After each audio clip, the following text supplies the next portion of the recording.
Welcome to Power of the Tribe podcast. I'm your host, John Connors. I'm also the founder and head instructor of Connors Martial Arts here in Norwood, Mass. We teach Brazilian Jiu-Jitsu, Muay Thai kickboxing, and mixed martial arts. So just reach out to me with a phone call or message if you want to find your inner badass and have a lot of fun on the mats with us. And I'm here, as always, with my co-host, Dan Robin. How you doing, Dan? Good. How you doing, John? I'm guessing you were about a 7 today. I'm about a 7 out of 10, yeah. I think doing maybe good. a 7.1. He's a very steady guy. Yeah. You seem like you Stay have a right little around bit more 7. pep in your step today. Yeah, 7.1? Yeah, let's not push it. Okay. So we have guests. We have 2 guests today, Dan. This is a first for us. We have 4 people in our studio. Pretty exciting. And they're jiu-jitsu guys as well.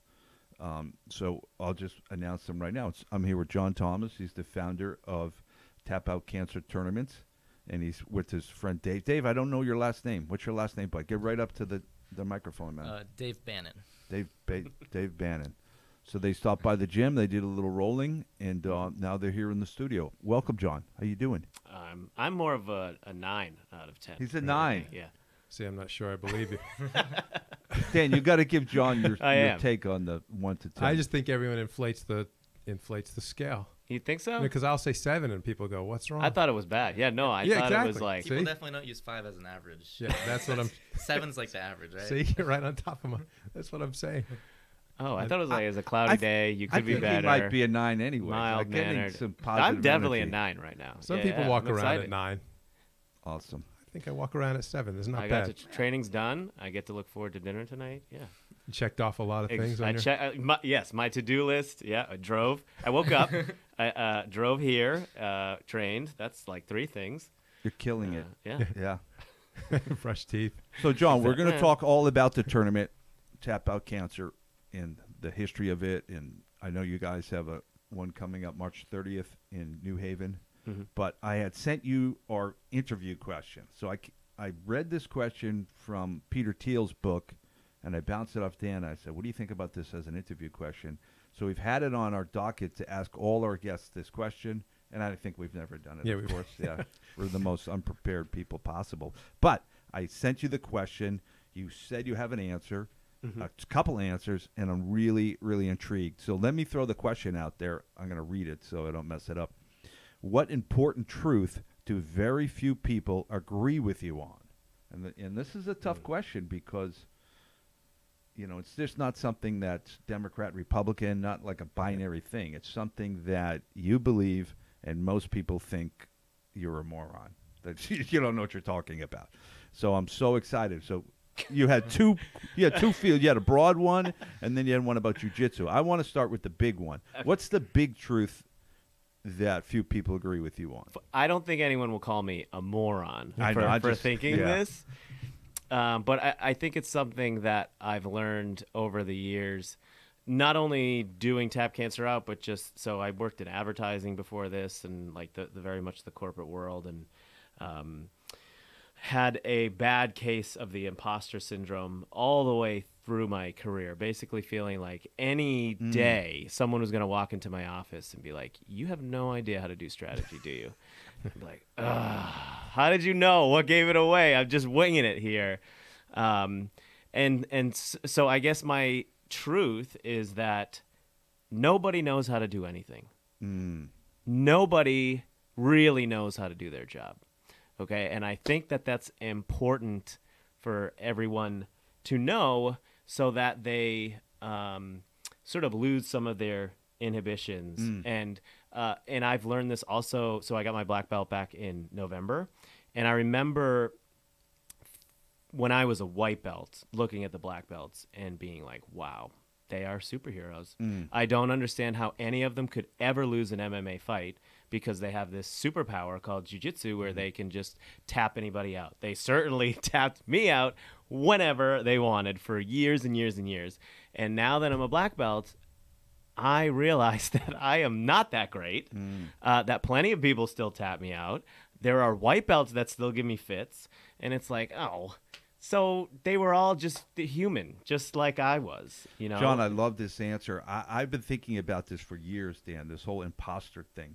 And you know what I've come to?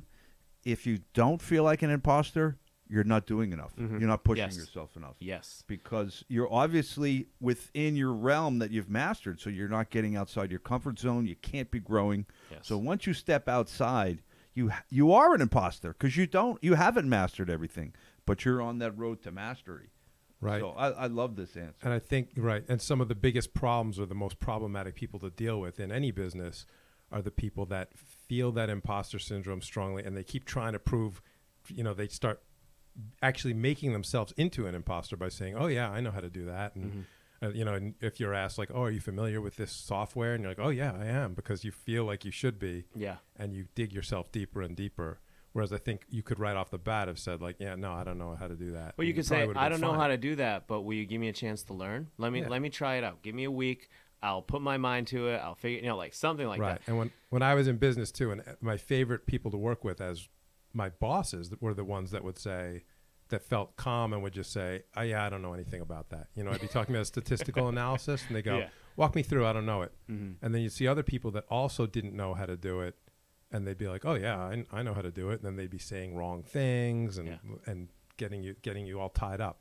So I think almost any time you can just confidently say, yeah, I don't know that. I totally agree with you. I had a guy back in the day that we had a mail server. You know what I mean? Back, I don't know if they still do this, when I had my other company. And I had this guy come in. We were having a problem with our mail, and he looked at our server setup and everything, and he was like, "Oh my God, who were the idiots that set this up?" And of course, your company, sir. And he's like, "Oh, well, I can see what they were trying to do now." Right. And the guy was a pathological liar. He was always telling me something, and it didn't work out. When I finally got rid of him, a new guy came in, was this kind of this blank slate guy. And he knew a lot. He was actually pretty good. But when there was something he didn't know, he goes, "I'm not sure. I'll go research it and figure it out." And it was such a pleasure to work with somebody like that. Now, John, you must have had this feeling when you started the tournament because you never had to run a tournament before. So here you are. You're like, "I'm going to run this tournament." 100%. And you are an imposter because you haven't done it. Even when I first came up with the idea for Tap Cancer Out, I knew that I didn't know anything. And I said, you know what? I'm not going to wait for the stars to align. I'm not going to wait until I have the perfect business plan. I didn't even know that Tap Cancer Out would be tournaments. I just said jiu-jitsu and fighting cancer, and I'm going to figure it out. So tell me, what's the inspiration? Why did you want to do that? I remember exactly where I was sitting. Tell me. So I was out in San Diego. A good friend of mine from Severian, right down the road here, he started a company called Classy.org, and they actually build fundraising software. What is it called? Classy? Classy.org. So if you just go to Classy.org, you'll find CLASSY. Yes, it's only for nonprofits, but like GoFundMe is what regular people use to raise money for. So it's the same type. It's much better, but it's the same type of software. It's what we use for all of our fundraising and stuff. But so they actually host. It's a great idea. They said, there's the Grammys, the Tonys, there's all these award shows for acting and singing and whatever, but nobody's giving out awards for the people who are changing the world, who are ending hunger, who are, helping people who are impoverished, who are building schools. So they created an award show called the Classy Awards, and that's exactly what it was. They would bring together all these people from volunteers, nonprofit owners, philanthropic businesses, and they would award them for all, volunteer of the year, charity of the year, all these things. And it was a black tie event, and it was really to sort of just reward these people who often don't get rewarded or even recognized. So I went out there just as his friend, just to have fun. There would be a great open bar afterwards. All these beautiful people together in San Diego. Well, who doesn't want to be there? And I went out there, and I was sitting in the seats, and I'm listening to a woman accept an award, and she talks about how she had this, thriving financial career, but she felt empty inside, and so she quit it, and now she builds schools in Tanzania. I heard a story of the founder of Team Rubicon. Back then, it was not much. Now it's a massive nonprofit, but he was former military, and he was struggling to really find meaning back in the States, as he found meaning when he was in the military, and he met other people who felt the same way. And so they are, and now it's hundreds of thousands of veterans and even active military, I believe, who respond to national disasters and things like that, because that's what they're trained to do, to go help people in those types of situations. And I'm hearing all these stories, and I'm sort of like squirming in my seat because I'm like, oh, what do I do? I'm not doing anything. I don't do right? anything. I don't do anything. I once had I fundraised for the Leukemia Lymphoma Society. I ran in a half marathon, and I fundraised $1,000 for them, and I thought I was like the bee's knees. And then I hear what everyone else is doing, and I was like, oh, shoot. Okay, well, I don't want to feel this way anymore. So before I get out of these seats, I am going, or this seat, I was only in one, but before I get out of it, I'm going to come up with an idea. So for the rest of the show, I just sat there and thought. And I said, I don't really have an idea, but I know I love jiu-jitsu. I had been training for like 3 years at the time. I was a blue belt, and I was going to all these tournaments and was seeing, there would be tons of vendors, and they'd selling shirts and selling pins and whatever. But there was no philanthropic presence whatsoever. And another realization was, I've played almost every sport there is growing up, in basketball, baseball, football, volleyball, everything. The best sportsmanship was in jiu-jitsu, and because it's so niche, outside of the gym, you almost never run into another person who does jiu-jitsu. And when you do, it doesn't really matter where they train. You're like, oh, you're my brother, you're my sister, like you train jiu-jitsu. Oh, amazing. If you meet someone on the on the plane or the train to the long-term parking lot, I saw someone with cauliflower ear, and I'm like looking at him, and he's looking at me, and he's like, "You train?" And I'm like, you make this connection. And so there was great. So I knew it was a community that could really change the world if we just united in some way, and it was growing really fast. And so I was like, okay, I love jiu-jitsu. I hate cancer. I'm gonna do something that is going to activate the jiu-jitsu community to raise money for cancer, or for organizations who are fighting cancer. I didn't know what that would be at all, but on the way to the airport the next day, I pitched the idea to my friend Pat. He's like, I love it. I absolutely love it. Run with it. And I said, okay, I'm going to run with it. Didn't know anything about running a nonprofit, didn't know what it would be. I wasn't like running a jiu-jitsu brand or anything. I didn't know. I've never run a tournament. Like, I literally was at ground zero. Like, I had no experience in doing any of this other than I worked in the marketing industry, so I sort of knew how to do that. But I was like, all right, I'll figure it out. And it took me a while to figure it out. Like, this was in 2010, and we had a lot of false starts. I thought we'd just make T-shirts and like sell them at MMA shows or jiu-jitsu tournaments. But, we went to an MMA show in Plymouth, and the very first guy who walked into the building bought a shirt. And I was like, oh my God, we've made it. Like, everyone's going to buy a shirt. All the guys are going to be walking out in our shirts. It's going to be a thing. We sold 2 shirts the rest of the day, and 2 kids gave us $6 in donations, which didn't even pay for parking. And we had driven up from Connecticut to go. You're like, net loss. I was, oh my God, I had a box full of T-shirts that were unsold. And, luckily this was Cage Titans. They gave me the table for free and everything. They were very, very nice. But I was like, okay, maybe general MMA isn't the thing. I really need to, my passion is jiu-jitsu. So I need to nail that community specifically. And so, I would ask anybody, what do you think I should do? How am I going to do this? How am I going to get people together? And I couldn't do it just being adjacent to events. I couldn't just do it by having a tournament or have a table at a tournament.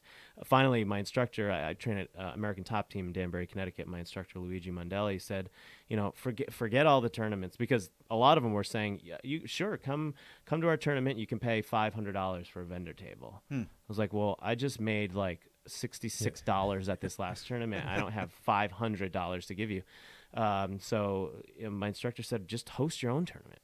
He's like, I've hosted a few before. I've got, the flip scoreboards if you need them. I'll help you find refs or whatever, but just host a tournament. I'll never forget it. He's like, you can probably make $5,000. And that blew me away, because I just made $60-something. So I was like, $5,000. My head exploded. I was like, oh my God, okay. So I found a venue. I made a poster, and I announced the tournament. I didn't know how to run a tournament. I didn't have volunteers. I didn't have referees. I didn't have anything. How much time did you have between announcement and when it was going to go down? 3 months maybe. 3 months. Yeah. And you had no clue. Nope. But you just Nope. jumped in. But the only way I was going to make it, like I could book the venue and then, quietly in the background try to do everything else and then announce it. But I needed people to start fundraising because they have to fundraise leading up to the tournament, And did you even know, were you confident? Did you have like fears that the tournament would be a total I had bust? every You'd be fear. like, I no had one every shows fear. No one shows up. I had every fear. You're going to do a Cage Titans. 3 people are going to show up. Yeah. So trust. Yes, I had every. I mean, I begged everyone in my school. I was like, if you train with me, you have to be at this tournament, or I'm never coming back here. And I did. I get a lot of help from those people, but I had to just announce it. I had to put it out to the world because then I would be held accountable, and that's the only way is for like other people to know about it and be like, okay, I'm coming down to Connecticut on this date to fight in your tournament. I'm ready. I'm fundraising, and so now I'm on the hook. I have to make it happen. No turning back. You scuttled your ships. I had to, and we had a lot of the venue had to. We were supposed to be at like a little middle school. Thank God we switched to a high school. We found it later on. I didn't have any mats. Luckily, that high school had just purchased like brand new wrestling mats, and they let us use theirs. But we were like taping off the rings with painter's tape, green painter's tape.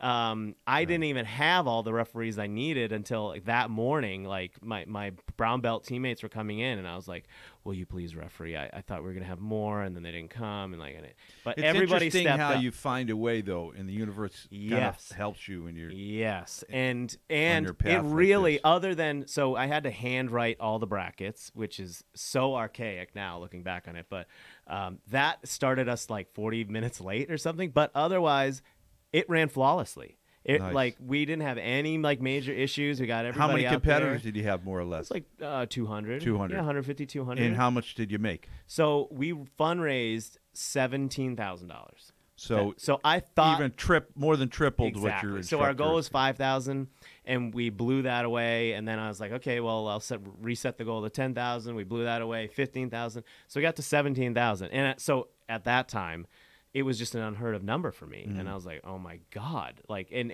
the Leukemia Lymphoma Society, we couldn't even get them to answer the phone. Like the main Leukemia Lymphoma Society number, I had to reach out to their local chapter, which happened to be right down the street from the office that I worked in. So I could like go down there and literally knock on their door. And I was like, I am going to have money for you. Will you take it?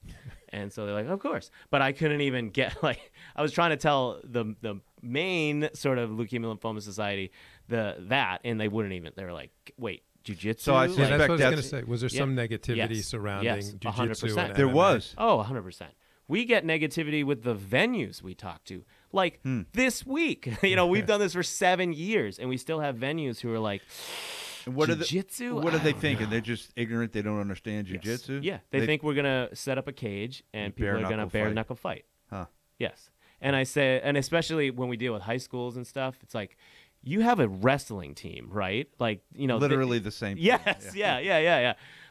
And like these places where we'll see them host big karate tournaments or something, where they're right. literally kicking each other in the head. It's like we don't even have striking. This is like ground fighting. They're like, nah, I don't think so. football is more dangerous. Oh, 100%. Anyway. Yeah. 100%. sure. Yeah, hockey. You let your kids play hockey, we still face that backlash. Now, they must be answering your calls today, I imagine. Everybody is.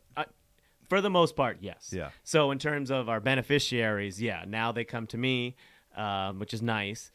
The venues, we have a lot more proof. I say we've done 29 of these. We put together like videos of the whole, not just like a tournament highlight, but the process of us setting up and our whole team, and they get to know our the people who work. So with you've done Captain Strauss 29 in how many years, John? since 2012. 2012. Yeah. 7 years, 29. Yeah. And you're picking up the pace, I imagine, Yeah. from when you first started. Yeah. So my wife plays just as big of a role in this as I do, and we were doing it in our spare time. Of course, we both had full-time jobs. She still has a full-time job. So we would add a tournament, basically one every year. So we did one in 2012. We did two in 2013. So we added Massachusetts in 2013. We added San Diego in 2014. And we just I just kept that up. And I was like, okay, if I can do 3, I can do 4. Okay, if I can do 4, I can do 5.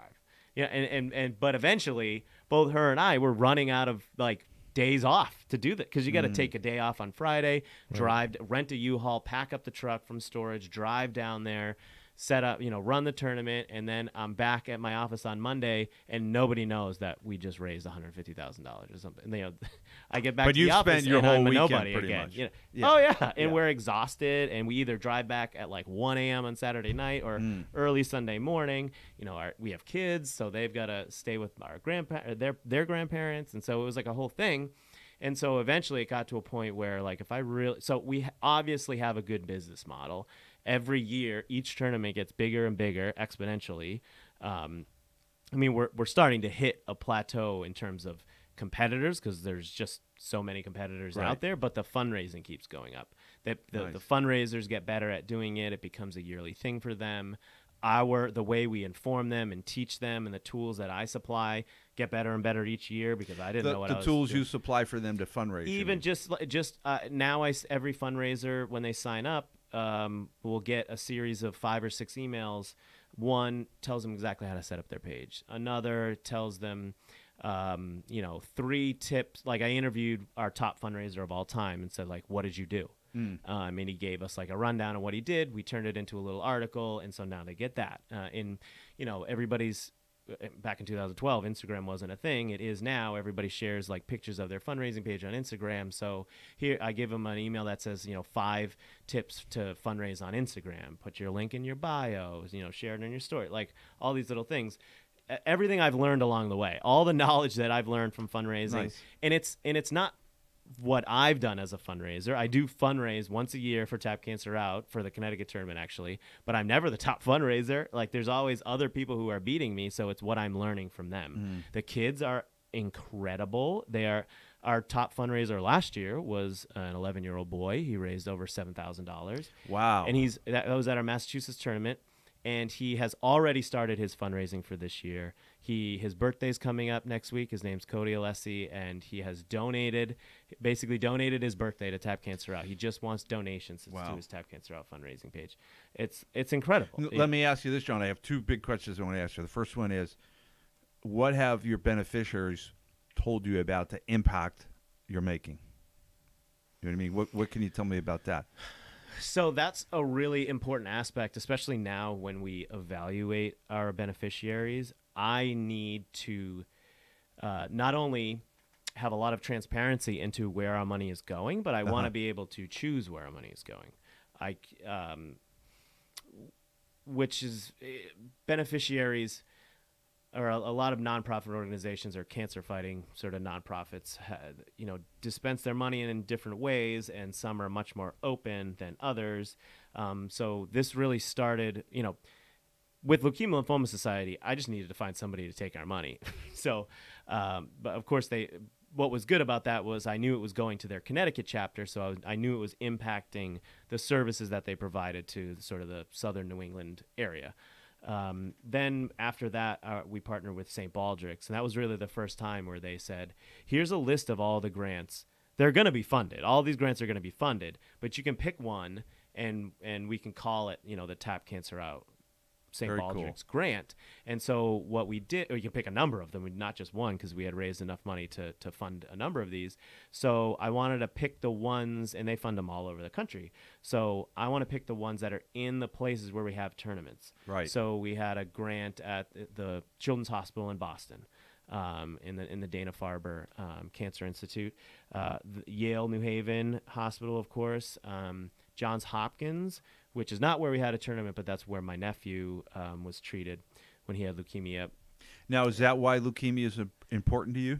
Yeah, so that's why I reached out to them first, and that's why I fundraised for him. Yeah, my nephew, he was diagnosed with leukemia at 3 months old, and he passed when he was 8 months old. Wow.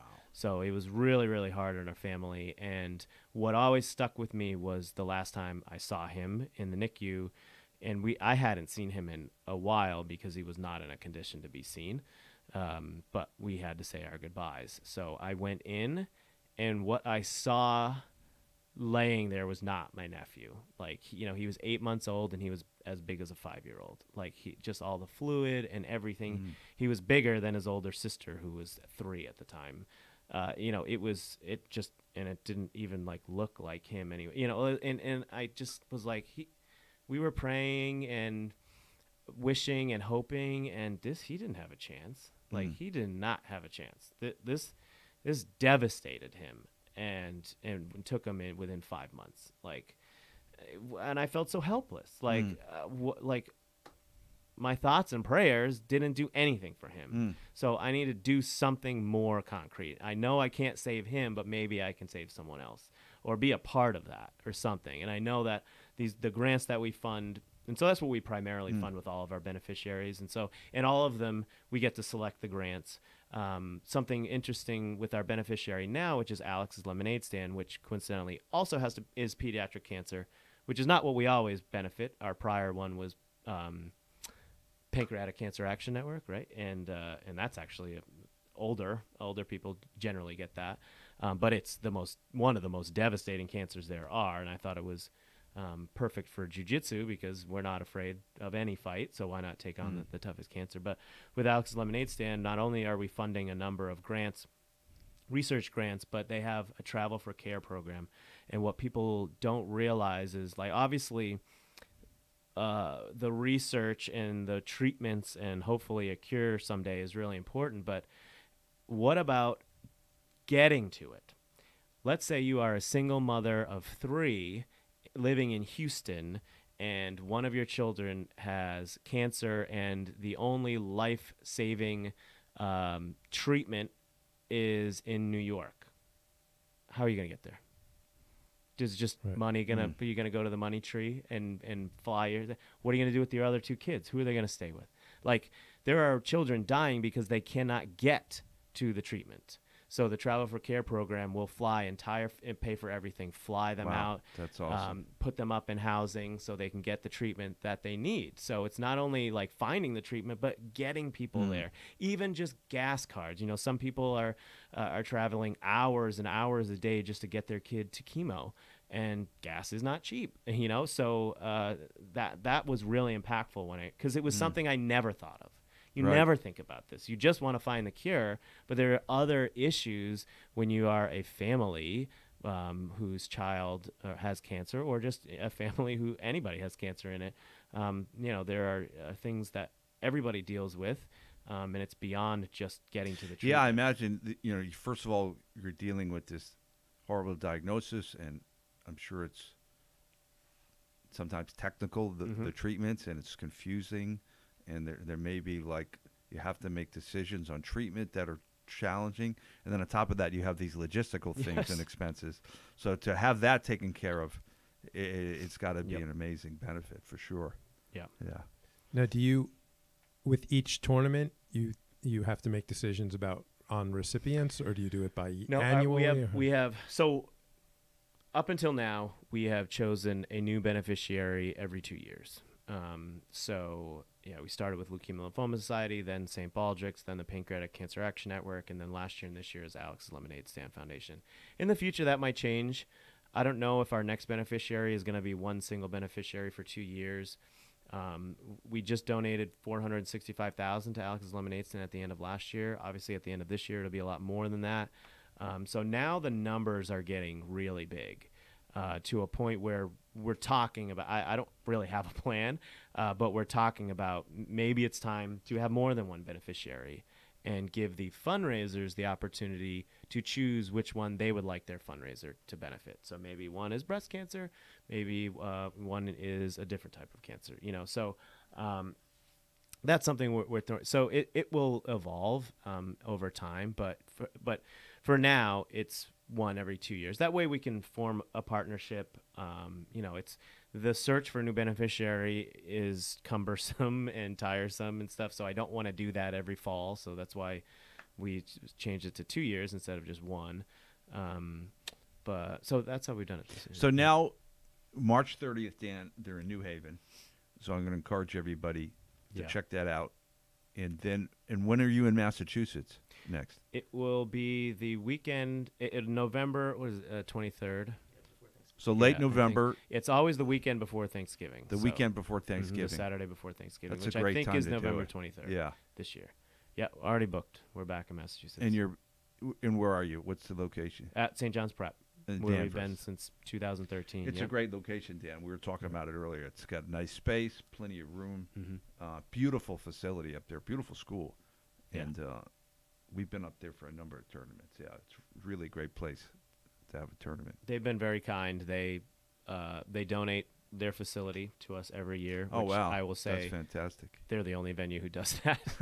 So it's very kind of them because they could certainly charge a lot for such a beautiful Yeah, venue. it's a beautiful So, place. Yeah. yeah, we appreciate their help. Now the other question I had, because it occurred to me that you've been doing this for 7 years, and you're very successful, and it's getting more and more successful. You can't feel like an imposter anymore, I imagine. I mean, think about it. He's a black belt, and he's doing this great work.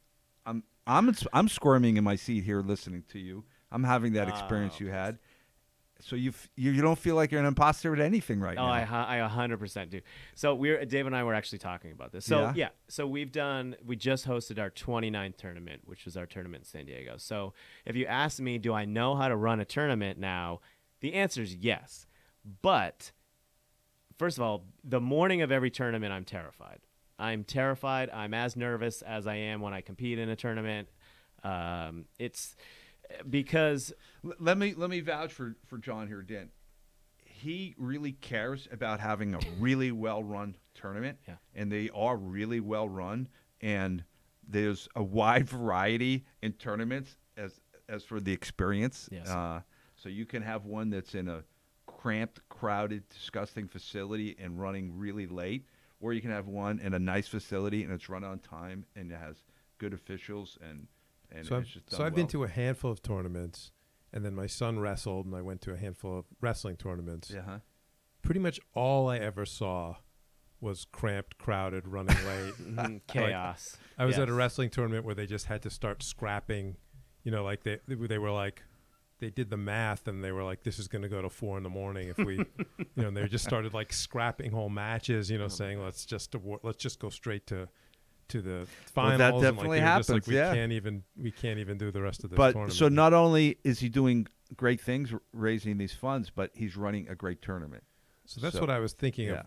If you're going to be in any tournament, that's just another reason to do this one. First that's of all, what we say. why would you go to another tournament? This one Exactly. raises money for a great cause and is run more efficiently and is better. So why would you go to a different one? 100%. And so that drives me crazy when I hear that someone's going to go to a different tournament rather than ours. But two things about the imposter, because I think it's important. So yes, I know how to run a tournament, but every tournament I will be thrown at least a half dozen curveballs, things I've never dealt with. We were just in San Diego. I forgot to take out money. You need money to give people change and stuff. 6 o'clock on or 5:15. I'm on sorry, a John. Friday. You I mean forgot. cash for Yeah, people just- buying things, and you need to make change. Yeah, exactly. And I totally forgot. And I've never had to go find cash at 5:15 on a Friday. For some reason in San Diego, banks are open till 6, which is unheard of up here. But like we had to scramble and figure it out and find it. So when we're in San Diego, we rent all of the equipment because we're not going to drive it across the country for one tournament.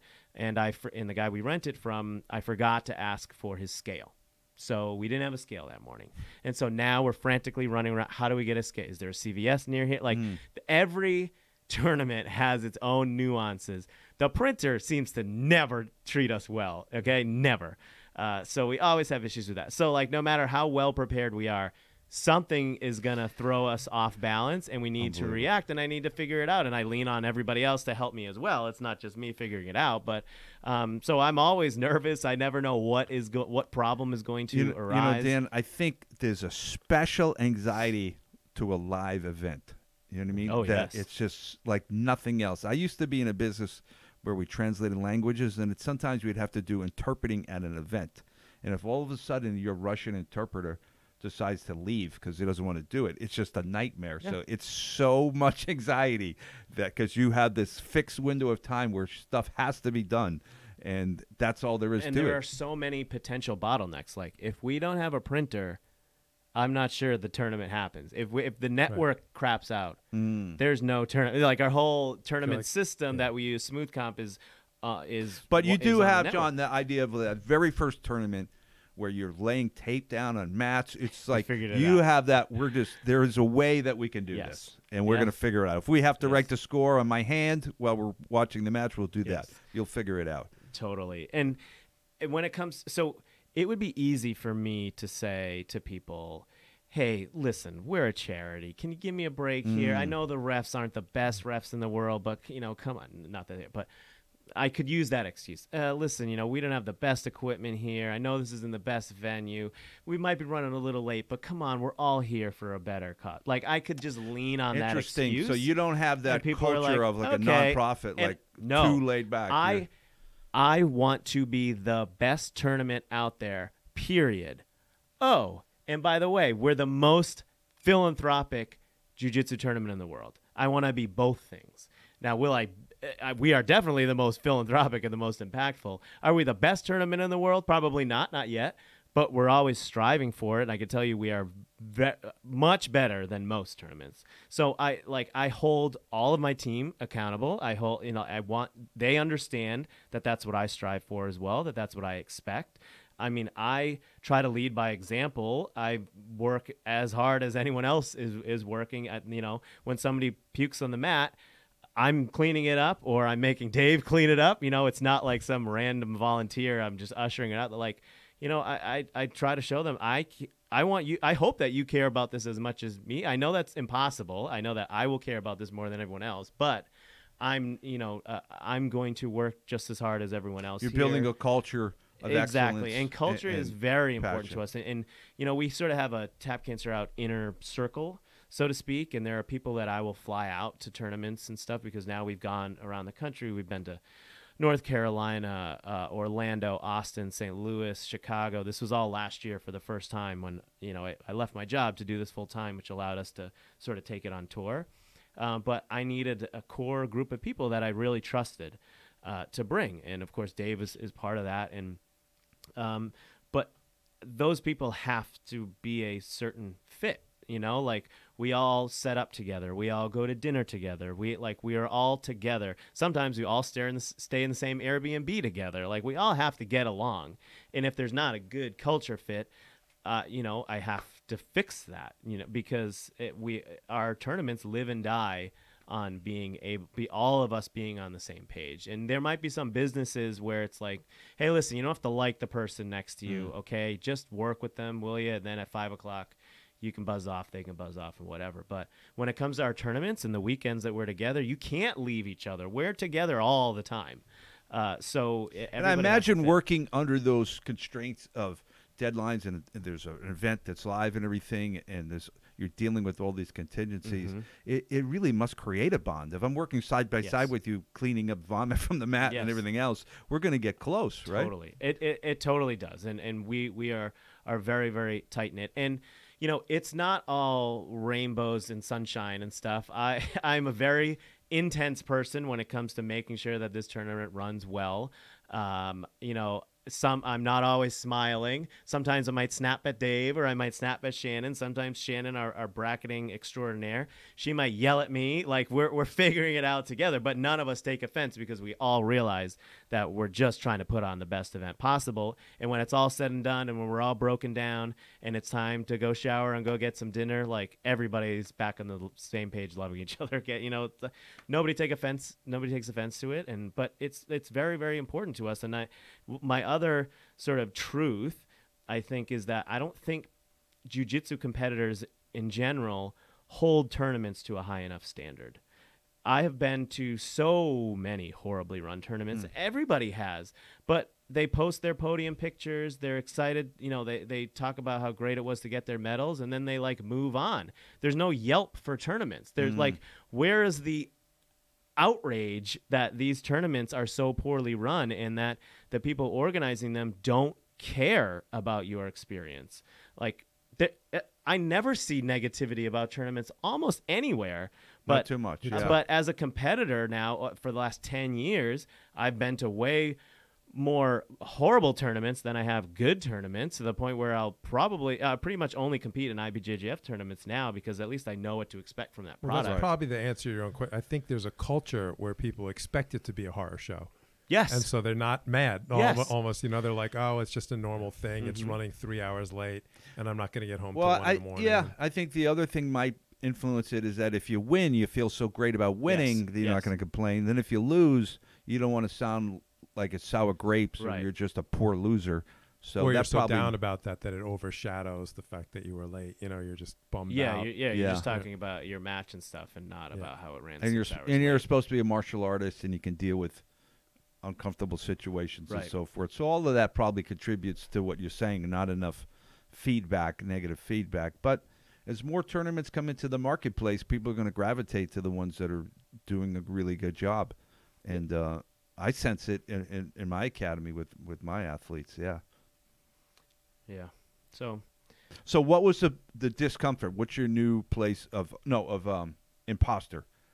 Did we lose track of that question? No, it's that every tournament something will come up that immediately makes me feel like an imposter all over. So you never lose the anxiety. It's a new problem. I will have a new. Oh no, Dave, do I ever lose the anxiety?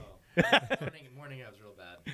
It's very bad, and I admit it. And it's because that's the most tense part, getting everybody, especially all the kids, getting them all in, getting them all bracketed. Once the matches start, it's totally different. It's a massive relief. Okay, we've gotten everything started, but like those 3.5 hours in the morning are really tense. Like when we show up, are the doors going to be unlocked? Like, are the just all these things? Are the lights going to be on? There's the potential for catastrophe. Yeah, right? and I'm There's dealing with venues where, catastrophe. especially the venues, they're not like Tap Cancer Out team members. I don't know how much they care about this. How responsible are they? Are they, when a problem arises, how quick are they to tend to it? And obviously, some venues are great, and other venues I can't even find them. Like we were in St. Louis, which sadly we won't be going back to, but the internet kept like crapping out. They did not have a good network, and it made it really difficult for us. And one time it did, and literally like the front desk area was completely empty. I'm running through the halls, and like the only two people that were working were like outside smoking a cigarette together and just like talking. And I'm like, my line is getting like crazy long out here. We can't check anybody in. The network's not working. It's in a room that's locked that I can't get to. Can you guys, hello? Like let's go. So I'm always kept on my toes, and I never feel like I've got it all under control. Never. And there's a lot more to Tap Cancer Out now. So at the end of June last year, I left my job in advertising to do this full time, and with that comes a number of new challenges. Obviously, I'm trying to grow this. I'd like to I'm the only employee right now. Obviously, I want to change that because there's so much to do. We have a lot of other initiatives, so not just the tournaments, but we'd like to do grapple-thons as well. So just schools getting together and raising money for Tap Cancer Out in areas that, we don't have a tournament in Seattle. We don't have a tournament in Colorado. How do those schools help us that want to help us? So we're trying to put together a sort of a turnkey program that they can do. So there's a lot more on my plate now that I'm learning. I'm learning just about entrepreneurship as well. I had to figure out how to like set myself up on payroll. I didn't know how to do that. How do I add somebody else? When I get employees, they're going to need benefits, right? How do I do that? Luckily, my wife still has a full-time job, so I'm on her benefits, and we have 2 kids, but like there's lots of new things that I need to figure out.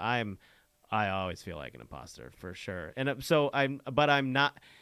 That's not bad, and it's not unhealthy, and it doesn't mean I'm doing anything I shouldn't do. And I think if the more people understand that, the more that they will go out of their comfort zone and start achieving something. Especially jiu-jitsu, not even competitors, just practitioners, I suppose. The fact that you went out of your comfort zone to start jiu-jitsu is huge because it is incredibly uncomfortable to do. It's still uncomfortable for me as a black belt to walk into a school I've never been to and get all the looks and stuff and be like, who's this guy? What's he doing here? That's still done. John, can I ask you about when you decided to try jiu-jitsu? Yeah. And why did you decide at that time? So I had played volleyball through high school and college and even after college, but it became increasingly more difficult for me to do it. It's not like basketball. You can't just find 12 guys to play pickup volleyball. That's not horrible drunk backyard volleyball with a beach ball or something. So you got it's very specific, just like you can't do pickup jujitsu wherever. Like you got to find certain people. So one year, all my college teammates scattered. They all lived in different places. Some went to New Jersey, some all over the place. So it was hard for us to get back together to form a team. And so I'm a guy who loves sport, who loves competition, and I couldn't really do volleyball anymore. I tried to join a different team. They were based out of Boston. I was driving 3 hours at 5 a.m. to go to the tournaments and stuff. And then that team disbanded. It was just, I was like, you know what? I need a new sport. I'm sick of just going to the gym and lifting by myself. That was always a lonely thing for me too. So I'd like a sport where I have a team, but when it comes to competition, I don't need to find a middle hitter, a setter, an outside. I don't even need a coach. I just need to sign on the dotted line and show up by myself. And as long as people in my division show up, I can compete. So jiu-jitsu was perfect for that. The WEC, this is back in 2012. WEC was getting really, really popular. You could watch it for free on the Versus network. So I was like, I never had any interest in doing MMA ever. But I was like, it would be great to sort of train like they do, to get into the shape like they get into. But I don't want to get into the cage, but there must be places where I could train like that. And of course there are. So at that time, there were 2 schools about each a half hour in different directions from me. So I literally picked one out of a hat. And that was Ultimate MMA in North Haven, Connecticut. And I walked in and saw a jiu-jitsu class, and I was like, this looks cool. This looks cool. And so you took a class the first time you walked in? I signed up right there. You signed up? Right there. Did you sign up before you took a class? Yes. That's awesome. I think that's rare, John, that you had such a sport outlook. I don't think most people have that. They're more like a fighting self-defense kind of outlook. Yeah, see, for me, and I've always seen it that way. Sure, there's obviously a great byproduct that now I know jiu-jitsu, and if I'm ever in an altercation, I could protect myself, my wife, my family, all those things. But no, I always looked at it as sport, which is why so I would probably consider myself a guard puller, wouldn't you, Dave? Yeah. But I look at jiu-jitsu, to me, jiu-jitsu is a sport, and the best chance for me to win is to guard pull. I've always looked at it that way. If you look at it from the self-defense perspective, why would you ever want to do that? This is all about staying on your feet, getting on top, and winning that sort of fight. I understand both perspectives. I've always looked at it from a sport. I want to go and win my matches and win medals and understand the game theory and how to score the most points and what all of those things that always. So I looked at it as a sport, and that's how I've always approached it. I trained both gi and no gi, but gi seemed a little bit more suited to my skill set, so I started focusing on that because I was just winning more at that, and but. It had fantastic byproducts. Obviously, it helped me stay in shape. I met a lot of great people. Obviously, it made me mentally tougher. You start to deal with adversity, and you understand those things. It definitely prepared me for life as the executive director of Tap Cancer Out and running tournaments and stuff. So I lucked into all of those byproducts, but no, but it's great that it can be many things to many people. It could just be a self-confidence builder for someone who needs that. It could just be a weight loss program for somebody who needs that. It can be a sport in a way to compete for somebody who it's hard. If you played football growing up, there's not many opportunities to play football once you're 20, 28, 38, all those things. So. I think it's a great sport for that. I think it's a great sport. Yeah. I love it. And coaching my son now especially, I love it, watching him compete. It's just so exciting, and there's really nothing like it. It's fantastic. And if competing's not for you, you don't have to do that either. I think you're right. And for some people, it isn't for them. Some, their nervous system is cut out where they're like, this would be so unbelievably stressful for me. It's going to ruin jiu-jitsu for me, so then they shouldn't do it. And I've known plenty of guys who have essentially never competed or competed very little, and they've developed a really amazing jiu-jitsu, and that's for them. Yeah. But I do know one thing. Everybody who competes gets better at jiu-jitsu. Yes. That is just a rule of nature. for sure, right? I totally agree. And, so Dave loves competing. He competes all the time. I will say I hate it. I hate it. But I compete all the time. Nervous? Is that why you hate it? Yeah, I get everything. But I know how much better of a jiu-jitsu practitioner it makes me. I know that I won't hold myself accountable on the practice mats, so to speak, unless I'm getting ready for the next competition. Now, so I will force John, myself. what does that mean? You won't hold yourself accountable? Well, if there's nothing in the future for me in terms of a competition, if there's not a next goal. tournament on the horizon, what's the point if I take a round off? Right. What's the point if I take 2 rounds off? What's the point if I stay home with my kids and not go to the open mat today? Like, it's a slippery slope. You're going to slide one way or the other. What does it matter? What am like?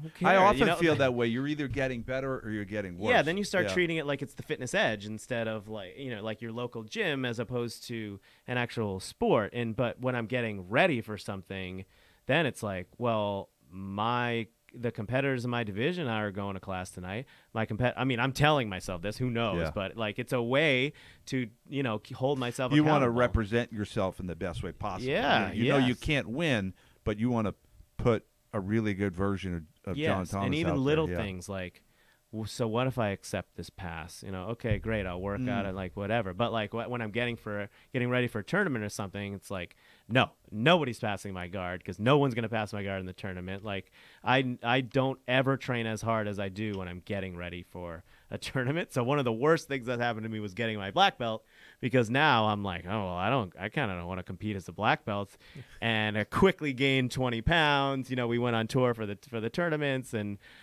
so I'm trying to get back on the horse, so to speak. But, it's like I'm probably gonna sign up for a tournament and get my butt kicked at black belt, but it's the only thing that's gonna like keep me like watching my weight and things like that. Like making weight is a great motivator for me. Right. I've never missed weight in my life and never will. So like that's always a great motivator. You for wake me. up and get on the scale every day, and Yes. then you see where you are. Yes. Oh, I'm 5 pounds heavier than I Yes. need to be for the tournament. Right, So but that's a pretty I didn't effective way to step on the get you scale back in the line. entire month of December and most of November. So it's just So that's why I think competition is great. I totally understand why a person wouldn't want to do it, because I feel all of those things that people don't like about it. And when I arrived to the tournament, I was telling Dave, like, I'm jealous of the people walking out, like, oh, they're done. Even if they won or lost, they're done. They get to go eat. Well, I'll tell they you, don't have to that's be anxious about their match. They know the outcome or whatever. But once we slap hands, it all disappears. Oh, nice. Like, I don't feel any nerves. I'm just focused on the mat. Like, just getting onto the mat, then it's all over. Then I don't care. Win or lose. I mean, I hate to lose or whatever, but like all the anxiety just until we slap. I was hands. mentioning to you bringing more value to the tournament. So I've noticed, Dan, guys choose tap out because it makes it more meaningful. So if they are a little uncomfortable with competing, it gives them a really good reason to compete. So I was going to say there are people in our gym and your gym that say that only go to your tournament. Mm-hmm. They say that maybe they I don't love like hearing to that. compete all the time, but Yeah. because of the reasons we said, it's run well and it's for a good cause. Even people that don't always want to compete might compete it. and it makes them better at jiu-jitsu, and then their weight is going to be better, their fitness is going to be better, so they're getting all those side benefits that you're talking about. And these are guys who could never compete. Maybe they're like, nah, and it might not be good for them. They may stop training. It could go wrong for them. So this is another great benefit of the tournament, Danny. If they only compete once a year, it's going to make them better jiu-jitsu and players. Especially if you don't have to fundraise at our tournaments. You can just pay the entry fee. That's fine. But especially for the fundraisers, if I go to the IBJJF tournament and I go out and I have a horrible match and I lose, it can be a bit redeeming if I say, you don't lose, you just learn. I learned something about myself there or whatever, but it's still a hard pill to swallow. But if you fundraised $1,000, okay, Right. so what? You lost your match. Not only did you make an impact and you contributed to our overall goal of whatever it is that day, you're also competed for free. You also got a free fundraiser T-shirt. You also got a hoodie or a rash guard. You also got a backpack. You're walking out with all of this swag. You know you made a positive impact.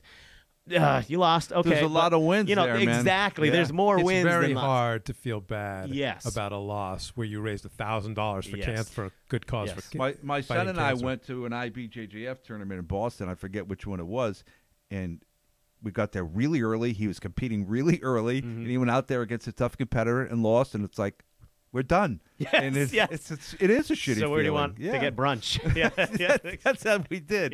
Yeah. And we came back and coached the other people, but it's not a great feeling. But we didn't have the tap out cancer wins behind us of doing all those other great things. So. Yeah, and so I don't get to compete in our tournament. So if I want to compete, it has to be at other tournaments. So I can say for a fact that our tournaments, in terms of not the anxiety level, but it's not the Worlds, it's not the Pans. Like, people realize that they're there for a higher cause. I see so many people like meeting each other for the first time. I hear stories of people who are now like best friends who met at Tap Cancer Out because they competed against each other. Like, I definitely just see a lot of camaraderie among people. Dave has competed at a ton of our tournaments, and I'm sure can speak to it, but it's just a much more positive, less sort of stressful atmosphere because You're taking there's a this little bit of that halo effect, that of- ruthless edge off the Yes. competition. Maybe. Yeah, and people are trying. People are trying. They want to win the medals. That's for damn sure. But there's something else there that makes it a different environment than any other I tournament. think that's really important because, we all compete naturally with each other for everything. It's part of our DNA. It's to compete, but we don't want to give that up. We don't want to be everybody gets a medal and we're not competing. That's Right. nonsense. I Nope. mean, that's not how the world should work, anyways. So, but we don't want to be completely ruthless. So as martial artists, we want to find that nuanced place of competing with respect and competing in the right way. And it sounds like Tap Out Cancer fosters more of that type of competition, which is terrific. Yeah, I think it's the sort of the best of all worlds in terms of tournaments and jiu-jitsu and doing something positive and good in the world. You're getting it all at Tap Cancer Out, and I just think it's unique to any other tournaments. Again, I need other tournaments so I can compete. So it's not like I hate all other tournaments and I only love Tap Cancer Out and that's it. Like, I have to go to other tournaments so I can compete. I want them to be good too. But I just think it's something unique that we bring to the table. Well, John, I'm so happy you came in. Thank you so Me much too. for making the drive. This was just a great interview, a great episode, Dan. What do you think? Oh yeah, great. Absolutely, yeah. I wasn't as familiar. I sort of knew about the tournament in the background, but I didn't know. I hadn't even thought about these issues. Like you're saying that you foster this environment where people that maybe that aren't always comfortable competing could feel comfortable at your tournament, and at the same time, highly competitive people can still have their And spot well-run in the tournament, too, which is super Yeah. important. So I think I want to leave our listeners and the people watching on YouTube with two big messages. One, get to one of John's Yes. tournaments. Get to a Tap Out Cancer tournament, whether in New Haven or if you have to wait until November up in Danvers, and feel like an imposter. Yes. So, John, if they're not feeling like an imposter, they're not doing enough. Like Yes. Dan and I feel like complete imposters behind the microphone here doing our podcast. So you really want to feel like an imposter. That's Yeah. a good sign. It's not a bad thing. And for especially with Tap Cancer Out, I try not every day, but I'm always trying to figure out what's the next thing we're going to do that is going to make me feel uncomfortable. Like, obviously hosting the first tournament was that thing, but now we've hosted tournaments. What's the next thing? Okay, well, it's buying a truck and a trailer and taking it on tour and not doing a tournament every 3 months, but doing a tournament every single weekend for 7 weekends. Like, oh my God, I need to buy the truck, the trailer. I need to find what kind of person can drive that thing around. Luckily, we found a wonderful man in Adam Sawyer who is our tour director, but drives all the stuff around the country for 2 months. And so we're doing that again this year. But the thing that's putting me out of my comfort zone, and this is what Dave is primarily helping me with, is at our Connecticut tournament, we're hosting what's called the Black Belt Showcase. So I wanted to, one of my goals this year is to quote unquote make you famous. So everybody who's part of the Tap Cancer Out tribe, everybody who supports us, that's our competitors, fundraisers, donors, maybe just people who follow us on social media, people, other jiu-jitsu practitioners, whatever.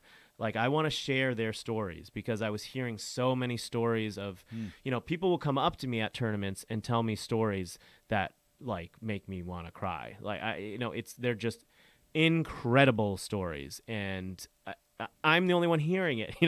Everybody should hear these things. Like, I want everybody to hear them. So we're sharing more stories, and we're sharing more content featuring our fundraisers and all these things. We're just trying to do more things. And what I wanted to do for our black belts in Connecticut, because a lot of them welcome me into their school. A lot of them were competing at our very first tournament when they were blue belts, and now they're black belts, and they run schools. Wow, and they want cool. to be involved, but we don't get a ton of black belts competing at our tournament. It's just, they're more focused on coaching and things like that. So we set up what's called a showcase. And in the same venue, I just bought some new mats, a 24 by 24 ring, and we're going to have 17 or 18 black belt matches, gi and no gi, 8 minutes, submission only with judges at the end. And we're sort of going to, I want to put them under the spotlight so people can come and watch them fight. And it's not like I'm just looking for the best of the best competitors in all of New England. These are all great, great competitors, but a lot of them are just the people who have helped us along the way. And I want to put them on the stage, and it'll be streamed to our YouTube page, and we'll be sharing the content forever. And so we've never done this. Hosting a tournament is hard enough, as I've explained. Now we're going to concurrently host the Black Belt Showcase at the same time for like 2 or 3 hours. So that has me terrified, but I know we're going to make it happen. And I know that obviously I'm lifting them up, and putting them on the stage. They're going to bring their students. They're going to bring more awareness to what we're doing. They're going to bring more people to our tournaments, more spectators. This is something that we can bring to other cities. It's much harder for me in other cities because I don't know anybody there, but I do know people in and around Connecticut and Massachusetts. But we have fighters from Massachusetts, Rhode Island, Connecticut, New York, New Jersey, Pennsylvania. So we have like all black belts from the Northeast. And so that's sort of our next venture. And that'll take place at the Connecticut tournament. So if you're at that tournament, you can see, and it's not an extra ticket. It's not behind a wall or whatever. Spectator tickets are $10 like they always are at every tournament. And you can watch the regular tournament, compete in that, go watch the showcase, all that sort of stuff. So it's going to be a fun time. Now, they should go to your Facebook page and like your page? You can really go anywhere. Yeah, we're on Facebook, Instagram. Our website's just tapcancerout.org. You can get to all of the tournament pages from there. Can people just contribute on the, if you're, I'm thinking for Absolutely. non-competitors, not everyone's a competitor. You Absolutely. Can sponsor So, someone, I mean, or can you just give If you money, go to or our you can- website, there's a donate button, of course, so you can just donate. But if you navigate to the Connecticut tournament page or any of our tournament pages, and you scroll to the bottom, you can find all of the fundraisers there. So especially if you're a donor and you don't know anybody who's fundraising, you can just pick somebody at random. You go to their fundraising pages. Those are all customizable. People, I urge them to put up a picture of themselves and put their story. We all have a story of how all of us have been touched by cancer one way or another. So I want them to put their story out there. And donors can pick anybody they want. They can donate to a team. They can donate to an individual. That's the best way, because then it helps those fundraisers get to the next perk level at $250 or $400 or $600 or $1,000 or $2,000. They get different rewards for hitting those marks. So it'll benefit you as a donor. It benefits the fundraiser too. But yeah, if you go to we're everywhere. If you any way that you communicate with us, whether it's through our Facebook page or your contact page on our website or whatever, it all comes to myself and some of my team members. So we love to hear from everybody. So Any questions, we're all ears. Well, thanks, John. Thanks, Dave. Thanks for coming in, you guys. Our pleasure. And, this was really inspiring, John, and I'm so happy you came up. Me too. And I can't wait to see what you guys do next. This is great. So do I. Thank you, folks, for listening. Please share this. Tell people about Tap Cancer Out, the tournaments, and we'll talk to you next week.